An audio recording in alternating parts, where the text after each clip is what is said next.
Hello guys, hello Earth Signs, Virgo, Capricorn, and Taurus. Welcome dito sa aking channel, Kapalaran 888. Alamin natin kung ano ang messages, vibration, gabay energy. Earth Signs, Virgo, Capricorn, and Taurus. Okay, kunin natin to. Okay, Earth Signs, May 1, 2024. Ito yung message mo. Okay, first card natin is from Archangel Aurora.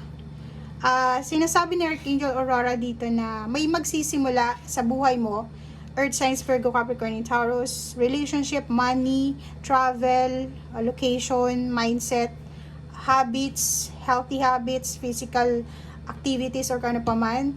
So, kailangan mo itong i-welcome. Okay? So, may positive news na posibleng papasok sa buhay mo na kailangan natin natanggapin. Okay? So, hayaan natin na pumasok itong positive news na to sa buhay natin.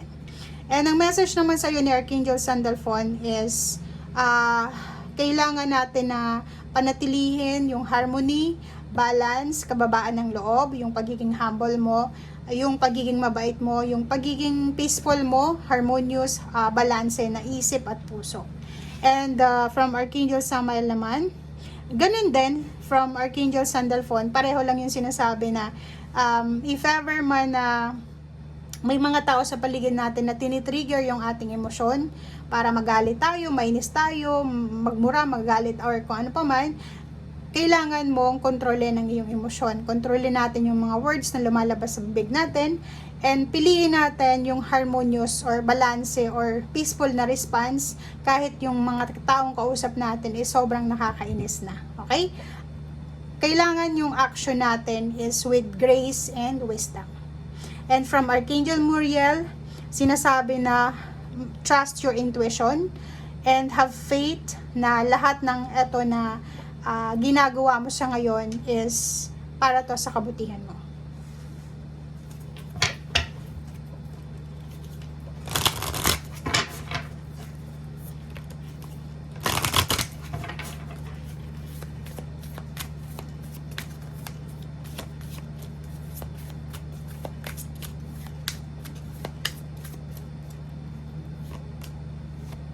Okay.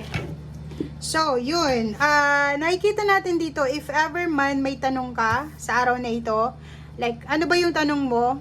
Ang sagot sa'yo ng angels ay no. Okay? So, ano man yon. Pero itong abundance is para to dito sa new beginnings. May magsisimula sa'yo na posibleng magdala ng abundance and prosperity. And sinasabi ng barahan na tanggapin natin to. Sa ayaw at sa gusto mo, tanggapin mo to. It's either a baby, new relationship, new members ng family, changes, schedule man yan, changes sa location, ano man yan na posibleng ino-offer sa'yo ng universe na pagbabago, kailangan mong tanggapin. Okay?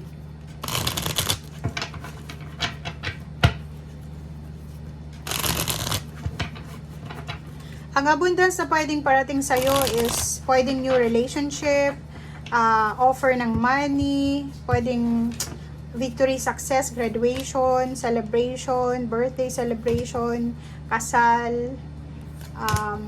nakapasa sa board exam, or kano pa man.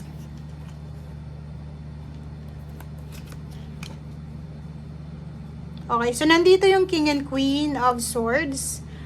Sinasabi ng barahan na kailangan mo ng focus sa araw na ito. Mag-focus ka sa kung ano etong gusto mo, minamanifest mo.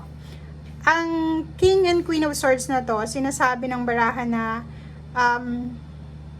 sa araw na ito, huwag kang gagawa ng desisyon na hindi mo pinag-iisipan. Kaya ngayon sinasabi na act with wisdom and grace. Huwag tayong maging impulsive, huwag tayong maging aggressive sa araw na ito.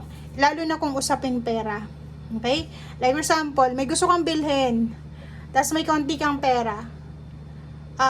Hindi mo alam kung may darating pang pera sa susunod na araw, 'di ba? So, wag mong isa-sacrifice yung hawak mo ngayon dahil sa naging impulsive ka lang, naging aggressive ka. Okay? Focus tayo sa goals natin, focus tayo sa disiplina, self-discipline kasi ito eh. Nakikita ko sir dito na may kailangan kang gawin, yun nga decision making to, na ito ay decision na kailangan mong pag-isipan. Okay? Nakikita ko sa'yo dito na magkakaroon ng balance yung financial mo. May darating na pera, or posibleng ikaw ay kailangan din maglabas ng pera. Okay?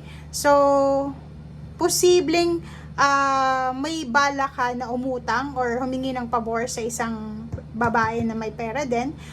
Kaso lang, siguro sa araw na ito, hindi ito yung tamang timing. Hindi ito yung right timing para humingi ng tulong sa kanya.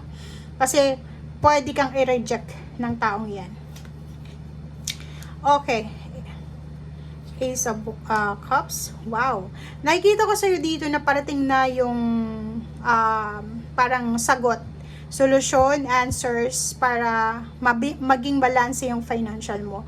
Ibig sabihin, yung iba sa inyo dyan na marami kayong mga pinagdadaanan sa financial, ang dami nyong utang siguro, or marami kayong bills na kailangan bayaran, or may kailangan kayong isettle na mga kung ano-ano dyan na gastos. Sinasabi ng barahan na parating na kung ano man itong balanse. Pwedeng mayroon kang pagpilian dito, 'di ba? Or pwedeng may ibibigay sa iyong choices ang universe, ang ating Panginoon, kung paano mo mababalanse ang iyong pera. So yun, overall may darating talaga sa iyong pera. Pwedeng hindi sa araw na ito, kundi sa susunod na buwan or week or mga days. Take care of your physical body. Yun yung sinasabi. Sa araw na ito, lalo kung nasa Asian countries ka, take care of your physical body. Kasi, pwedeng babae ka man or lalaki, sa sobrang init ng panahon sa lugar mo, pwedeng sumakit yung ulo mo, magkaroon ka ng depression, stress dahil may problema ka sa relationship or pera, plus yung init ng panahon, pwede ka din ma-high blood, so ingat-ingat ka. Sinasabi ng baraha sa'yo dito, may paparating na pera, may paparating na baby, may paparating na bagong member ng family, may paparating na pagbabago sa buhay mo, pwedeng change of location, pwedeng babalik ka sa lugar kung saan ka galing, pwedeng nakikita natin ang daming pagbabago. May bago kang inspirasyon kung paano kumita ng pera, may bago kang idea, marami kang mahahanap na solusyon sa kung ano man tong pinagdadaanan mo. O, diba? Changes. May Wheel of Fortune tayo dito.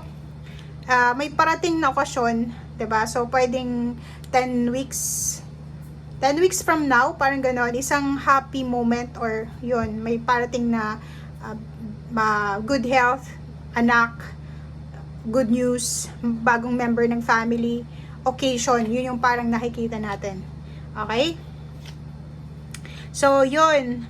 Sa araw na ito, iwasan mo yung sobrang pag-iisip, yung overthinking, overanalyzing, yun yung kailangan mong iwasan.